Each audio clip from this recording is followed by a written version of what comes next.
There's another interesting little revelation here with the Oilers lineup. New look top line for Kris Knoblauch and the Edmonton Oilers. They are going with McDavid, Nuge, and Hyman. When they went on that 16-game heater, two things kind of fueled them. A handful of things fueled them, but it was this line being the best line in hockey. It was Stuart Skinner playing excellent, and they were getting depth scoring from McLeod and Fogle as well. But this was the Oilers lineup at skate. And I was so confused for a second. It's incredibly confusing. And he means game 4. He corrected himself. He means game 4. What you need to do, that bottom line, Holloway, Carrot, Gagne, that's actually going to be Holloway, Draisaitl, Kane, and it'll be the second line. Wait. Or Holloway, Draisaitl, Holloway, as Gregor put. Shout out Gregor for this. That was so funny. I want Holloway to get more minutes. This would do it. Could you go back to the full lineup, Aaron? Yeah. Sir. So Draisaitl's line just goes against above McLeod and everyone else drops. Gotcha. Okay, so I can't believe Perry's still on the third line. I know. I don't want to dig into this yet. I want to focus on the top line. McDavid, Nuge, Hyman. I did some research on this, all right? Because I think this is the slam dunk correct decision to be made. When the Oilers run this trio together, when they're on the ice, it's been 465 minutes of it, 63% of the shots, outscore the opposition 34-20, 64% of the expected goals. AB, I think we have a board we can flash up to give people the visual here. So 93, 97, 18. 63% of the shots, outscoring the opposition 34-20. When they do that and Draisaitl's by himself, the results actually keep coming. Draisaitl has outscored the opposition in that span 30-22, 56% of the expected goals, 54% of the shots. Controls play, controls shot attempts, controls the scoreboard. When all four of them are off, the results actually aren't terrible either. 1,500 minutes, 52%, 48-49, 52%. I know there's like some crossover from games where they wouldn't have done this as well, but the point is, this setup with Draisaitl on his own line in the regular season actually worked.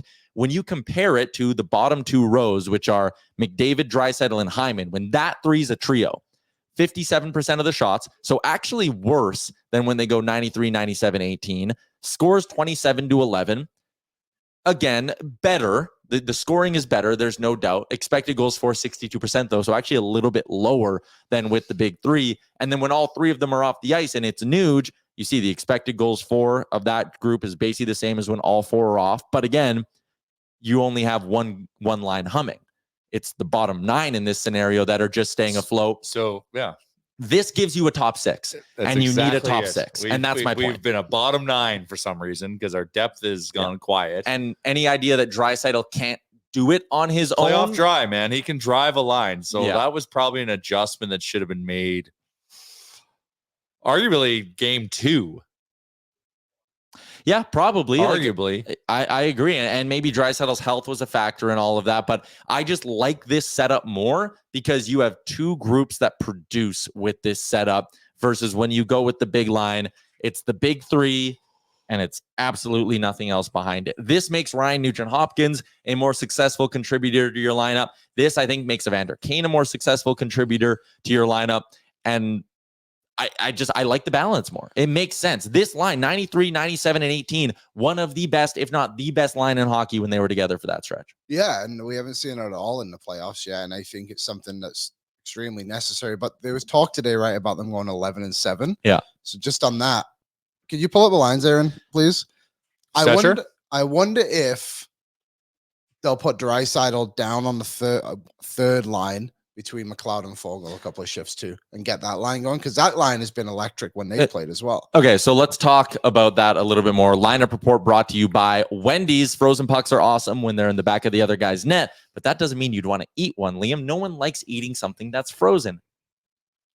That's why Wendy's only ever uses fresh Canadian beef that's never seen the inside of a freezer in all their burgers. Whether you order a Baconator, Dave Single, or even a JBC, you'll only ever find real fresh beef that's real juicy and loaded with toppings. Download the Wendy's app, check out the latest deals, and order a burger that's only job is being delicious. Lineup report time. JBC discussion time. Elite. We're going to the game together. You want to go for dinner together too? Maybe crush a little Wendy's? I'm in. I could be convinced. Underrated. The JBC? Well, just the Wendy's value menu in general. Yeah, the chicken wraps are fantastic. Legit. Frosty. Get a 3-course meal. Love a good frosty. Was it? You talking about the taco salad one? That's me. I'm the taco salad guy. I like the Wendy's taco salad. Maybe I'll get one of those. Maynard Nugent Spivey, am I banned? No, you're not banned. I just haven't had time to get to comments yet because we're doing the lineup report brought to you by Wendy's. Okay. 11-7 sounds like it's going to happen tonight. I love it. Matthias Ekholm wasn't on the ice today. Okay. Maintenance. Maybe Maintenance. Eka. My concern. You think Broberg, Stetcher are in and no Ekholm? No, I think Ekholm's playing, but why would you go 11-7? Like insurance on CC, insurance on Vinny, insurance on. Oh, my concern is that it's insurance on Ekholm. No. I think the reason you would go 11-7 is so you can continue to play Draisaitl and McDavid 30 minutes whilst also playing other players. That too. So it's fair to be concerned because there's a narrative there. But what Liam just said sounds spot on, mate. Thank you very much. I don't know. Like, so drink the Liam Kool-Aid right now. I don't worry. Will. Like that is a concerning, but like Draisaitl's out, Kane's out, Henrique's out. Henrique's probably not playing anyways, but Kane never skates. You don't seem to be concerned about him. No, I'm not. I think 11-7 is the move because it just allows us to rotate Dry and McDavid with the bottom six. We have zero depth scoring, and maybe we have one or two, but well, no, we got Holloway and whatnot, but we got to get those lines going. The only way to do that is to give them a center that can drive it for them. Yeah, and they need ice time. Demers said it yesterday too. Like, it's tough to expect guys to produce when they're not getting the ice time that they're familiar with, especially guys like that third line, McLeod. What was it? McLeod, Holloway, and Perry last game played like 10 minutes. They need to be better, especially McLeod and Perry, but maybe having someone like Dry and McDavid and just got to trigger them. Someone in the comments said, didn't Knoblauch say everybody but Henrique is available or is playing? I think what he meant was everyone but Henrique is available. So if they're going 11-7 AB, again, we'll just flash up the lines. I'm a visual learner. So Holloway, Draisaitl, Kane is going to move up there. Your fourth line is Janmark, Ryan, and Brown. Is it as simple as it's Connor Brown coming out in the 11-7 setup, or is it Derek Ryan because you're going to rotate McDavid and Draisaitl through there and you don't need the center? D. Ryan's been. Well, I think it's Brown for sure. Yeah. I think they like the insurance of having Ryan there as an extra sentiment. If Draisaitl inevitably gets kicked out of the faceoff, which he does every time. I also a lot of that has happened. Oh, it's crazy. I've never seen it to anyone else happen so often. I think if I'm going 11-7, I want someone who I can trust to maybe take some D zone work away from McDavid and Draisaitl. And do you trust Derek Ryan to do that? Defensive zone? Yeah. Well, I think the evidence proves yes. Yeah. And Knoblauch's been willing to do that. Game 5 Carrick's not coming in. No.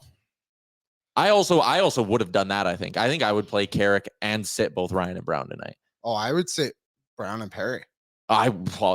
If you wanted, absolute truth. I 100% would do that. But I'm just trying to at least factor in a bit of what Kris Knoblauch is thinking and willing to do. He's not Broberg's the seventh defenseman. Broberg is the seventh defenseman. Which I actually really like. I think in those small sample size, but those 2 games he played really well. He skated with the puck a lot, was moving it quick. Something the others struggled to do with a few of the defensemen, right? Yeah. Quaddy is in. I'd sit Perry, slow as molasses. Yes. Sam Gagner getting a lot of love, saying people saying they'd rather have him in. I do as well, simply for the fact it would be awesome, and I would wager on him scoring. He would score if they put Gagner in. He would score. Lock. He might not do anything else, and he might only play 6 minutes, but he would find a way to score. Damn it! Would be a revenge game too. Mm-hmm. Yeah. I mean, I would love to see Gagner in a playoff game for the Oilers. I unfortunately just don't see it as a realistic thing. No. If they're not playing Carrick and they're probably not playing Gagner. And part of it too, like again, Perry isn't moving well, and that's where my frustration kind of comes with him because it's clearly hurting his ability to make plays. At least Sam Gagner, even if he's going the same speed as Perry, he'll look like he's going a little quicker. Like Corey Perry goes out there and he's kind of just like floating and feeling things and waving his stick slowly. When he goes in the corner for a hit, it's slowly like he moves gingerly almost. I want someone who's just going to go out there and at least look like they're hoofing it. Gagner can't move that well, but his feet are going real quick. Carrick. We need Carrick. I would play Carrick. More meat. Was he that bad? I didn't think he was bad enough to deserve sitting for as long as he has, but I also think part of it is they've been liking what they see from Derek Ryan. Yeah, I guess That's probably it, isn't it? But I think he's better than Brown at least. I don't know. The deadline has been weird. Does Troy Stetcher live in Edmonton? He's got to be hanging around here somewhere. Got to be around. Aaron says Tyler hates Carrick. I don't hate Carrick. I like Carrick. I just said I'd put him back in. Final buzzer. Quit expecting 29-year-old Perry in that 39-year-old body. That was my problem when I criticized him in the regular season, and people were like, wait till the playoffs. That's where he'll come through. And that's why I'm super disappointed, because we've been hyping this guy up as like, wait till the playoffs. Playoff Perry's a different beast. He's saving himself for the playoffs. And he clearly wasn't. He's just very clearly slowed down. He's a fringe NHLer at this point, and I hope he proves me wrong. Yeah, I mean, I want it to work so bad. Didn't dig a bit more on that goal line save the other day. He kind of celebrated prematurely, I thought. Like, it looked like it was in maybe on the broadcast from the angle and everything, but to him it looked. He had the best angle. Yeah. But I just seemed, I don't know, get in there a little bit, push the goalie across the line, make him make a decision. I'm with you. What's up, Nation citizens? If you like that video, then you need to be subscribed to the Oilers Nation YouTube. Podcasts, live shows, exclusive interviews, and analysis. Everything you need from your favorite voices at Oilers Nation. And you don't want to miss any of it, so hammer that subscribe button.